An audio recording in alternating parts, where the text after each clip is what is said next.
और अब बात करेंगे अगली बड़ी खबर की। बिहार चुनाव से जुड़ी ये बड़ी खबर है। आरएलएम ने 4 उम्मीदवारों के नाम घोषित किए हैं। एनडीए के सहयोगी आरएलएम ने उम्मीदवार उतारी हैं। उपेंद्र कुशवाहा की पत्नी को आरएलएम से टिकट दिया गया है। स्नेहलता सासाराम सीट से उम्मीदवार बनाई गई हैं। मधुबनी से माधव आनंद आरएलएम उम्मीदवार बनाए गए हैं। तो बड़ी खबर आप तक पहुंचा रही है।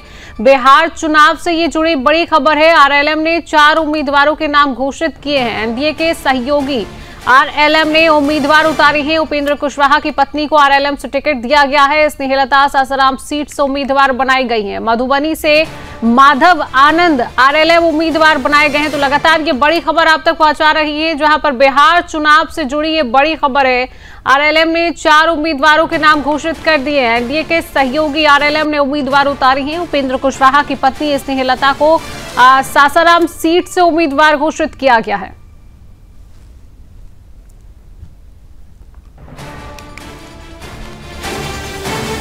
तो इसी खबर पर अधिक जानकारी लेंगे। बिहार से संवाददाता पप्पू नायक हमारे साथ जुड़ चुके हैं। पप्पू, बिहार विधानसभा चुनाव से जुड़ी लगातार खबरें आ रही हैं। उम्मीदवारों के नामों की घोषणा की जा रही है और अब आरएलएम ने भी अपने 4 उम्मीदवारों के नाम घोषित किए हैं। ये जो नाम सामने आए हैं, क्या समीकरण बता रही है?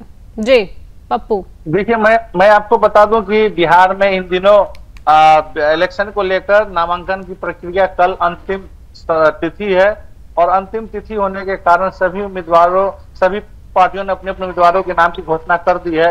जहां तक उपेंद्र कुशवाहा की बात है तो वो कल तक नाराज दिख रहे थे, लेकिन जब गृह मंत्री अमित शाह से जब उनकी बैठक हुई कल, तो उनकी नाराजगी दूर कर दी गई और उन्होंने फिर देर रात लिस्ट जारी किया जिसमें उनकी पत्नी का नाम भी शामिल है। और मधुबनी से इस बार जो माधव आनंद वहां से उम्मीदवार बताया गया है, तो वो कहीं ना कहीं बाहरी उम्मीदवार के रूप में वहां स्थानीय लोगों में भारी आक्रोश है, क्योंकि वहां का एक ट्रैक रिकॉर्ड रहा है। वहां समीर महासेठ राजद के उम्मीदवार हैं और बिहार के पूर्व उद्योग मंत्री भी रह चुके हैं। उनके पिताजी राजकुमार महासेठ भी एक समय में मंत्री थे। तो वहां वैश्य समाज के वोटों का बहुत ज्यादा पकड़ है और जो है सो कहीं ना कहीं एनडीए को इसमें नुकसान होगा। और माधव आनंद चूंकि वहां से बाहरी उम्मीदवार के रूप में जो चर्चा है, वो कहीं ना कहीं एनडीए को कितना नुकसान कर पाएगी या एनडीए कितना कब तक डैमेज कंट्रोल कर पाएगा, यह देखने वाली बात होगी। जी बिल्कुल पप्पू, बिहार में क्या माहौल देखने को मिल रहा है? क्योंकि चारों तरफ चुनावी बातें हैं, चुनावी जुमले की चाहे हम बात करें, चाहे आम जनता के मुद्दे की बात करें, क्योंकि उम्मीदवारों के नाम की घोषणा भी हो रही है और अब जनसभाओं का दौर भी आज से शुरू हो रहा है। सीएम योगी आदित्यनाथ भी पहुंच रहे हैं।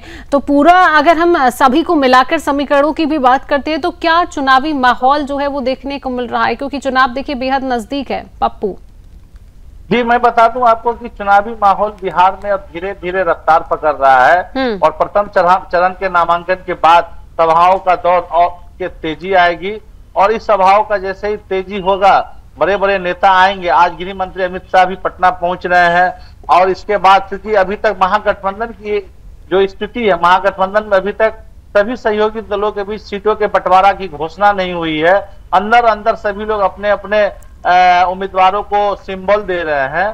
क्योंकि प्रथम चरण के नामांकन का कल अंतिम तिथि है। बिहार में मात्र 2 चरण में चुनाव होना है। तो इस परिस्थिति में जितने भी उम्मीदवार हैं जिस दल के हैं, वो सभी लगे हुए हैं। हालांकि इसमें अभी तक महागठबंधन कमजोर दिख रहा है, क्योंकि अभी तक जो महागठबंधन के सहयोगी दल है, राजद, कांग्रेस, वीआईपी और वाम दल, इन लोगों के बीच सीटों के बंटवारों को लेकर आज तक मैं बता रहा हूं आपको कि आज तक जीत बनी हुई है। वीआईपी और कांग्रेस के सीटों का बंटवारा नहीं हुआ है। जहां तक सूत्रों से मिली जानकारी के अनुसार देर रात आज रात में सुबह 4 बजे तक बैठक चला है। कल शाम में कन्हैया ये बिहार कांग्रेस के प्रभारी जो यहाँ कृष्णा कुमार है वो आए हैं। फिर सारे नेताओं, प्रदेश अध्यक्ष राजेश राम, इन सभी लोगों ने बैठक किया देर रात तक। तब इसके बावजूद भी स्थिति क्लियर नहीं हो पाई है। और देखिए कब तक महागठबंधन अपने उम्मीदवारों के नामों का घोषणा करती है, ये सबसे बड़ा सवाल है। और चलिए बिल्कुल पप्पू, लगातार चुनावी माहौल बिहार में तेज देखने को मिल रहा है। नामों की घोषणा भी अब हो रही है। जो नाम शेष बचे हैं उन पर भी जो है वो बात की जा रही है। फिलहाल पप्पू, तमाम जानकारी साझा करने के लिए आपका बहुत बहुत धन्यवाद।